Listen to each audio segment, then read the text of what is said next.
It is considered in many places of the world quite unclean and quite unethical or even forbidden to eat pork meat.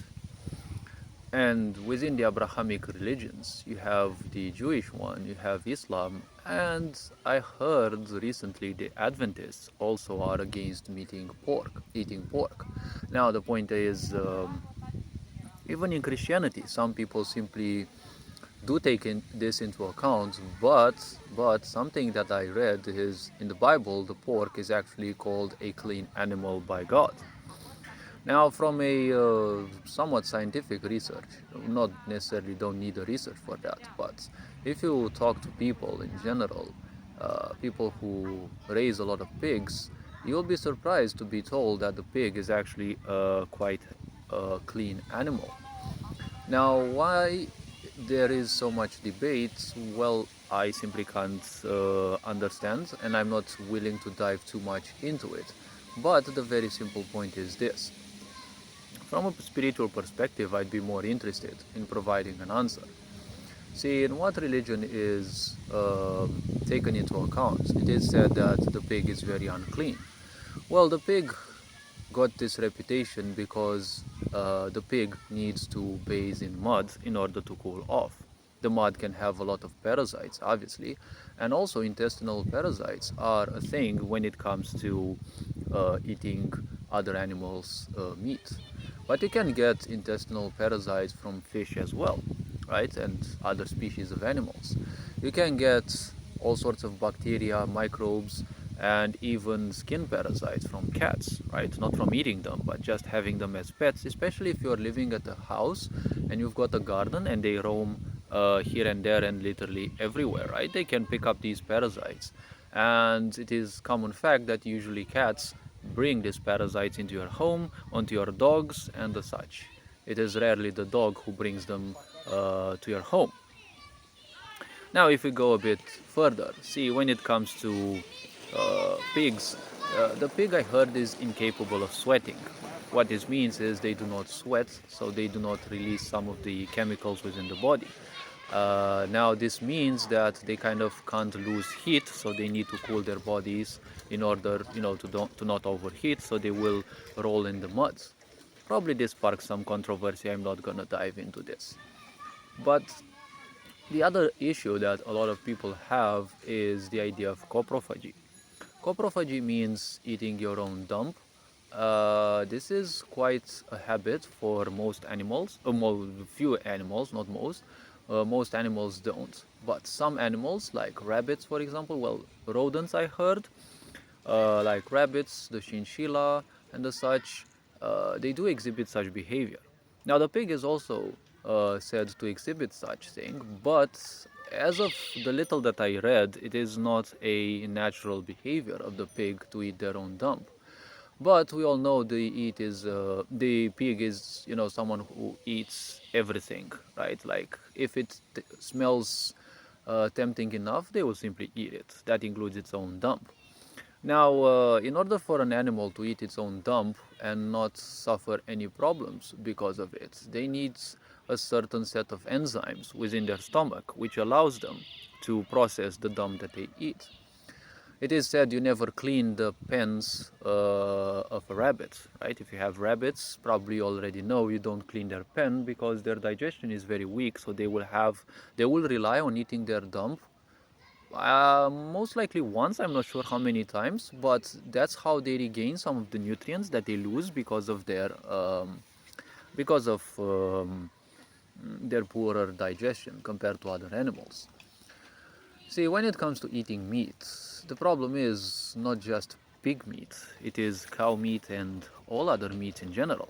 See, spirituality tells you one thing, and this is beyond religion in a way, because, well, religion, beliefs, and teachings are one thing, spirituality is something different, and it is always good to take into account as many viewpoints as possible.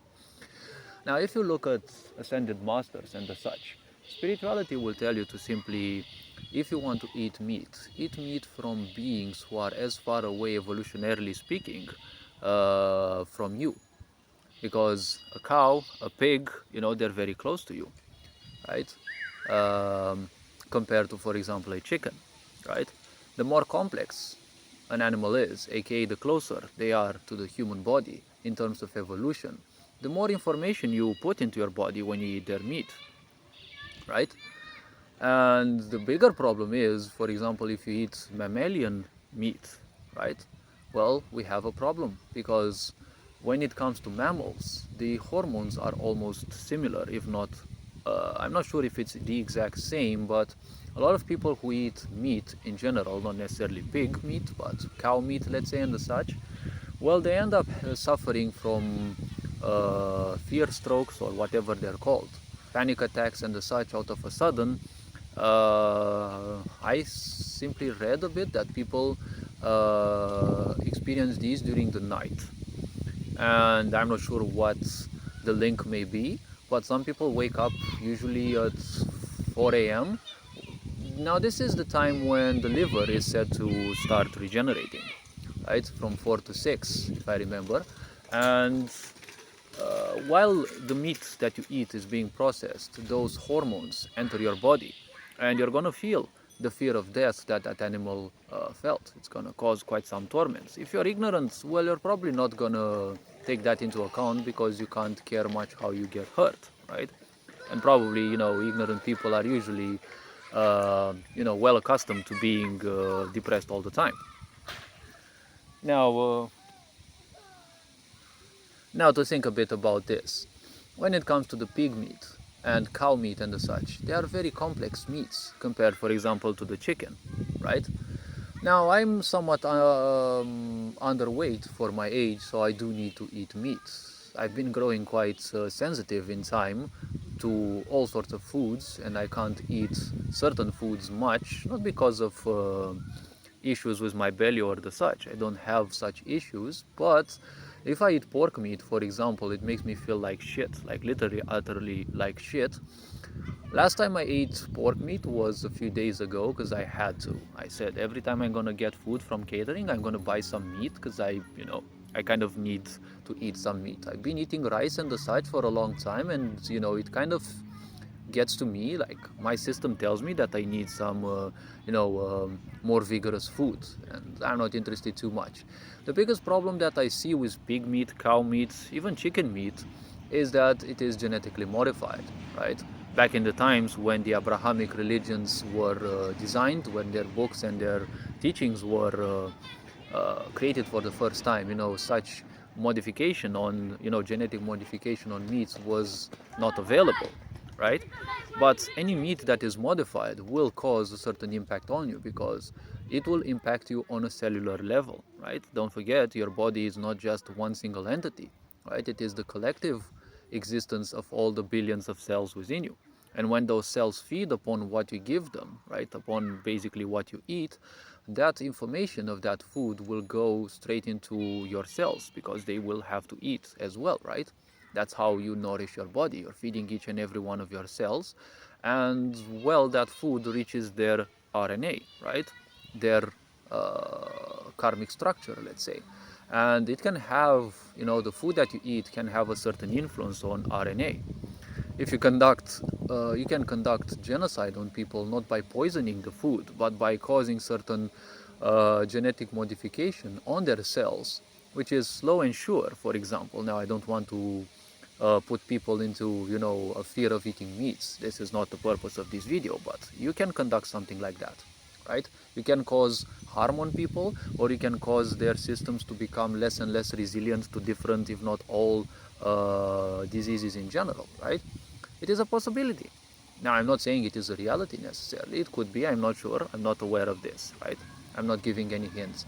But that is the greatest problem that I see with eating any kind of meat, because once it is modified, you don't know exactly what you're eating. You don't even know exactly the taste of meat, because the only taste of meat that you can taste, is, you barbecue it yourself, which is very rare with people. So hopefully this video raised a bit of awareness, and well, I wish to talk a bit more, but I don't want to prolong this video for ages. Maybe I'll talk in another video as well. Feel free to view any other content on the channel. Take care, enjoy life, and well, this being said, Ferenc Jan Bohr signing out.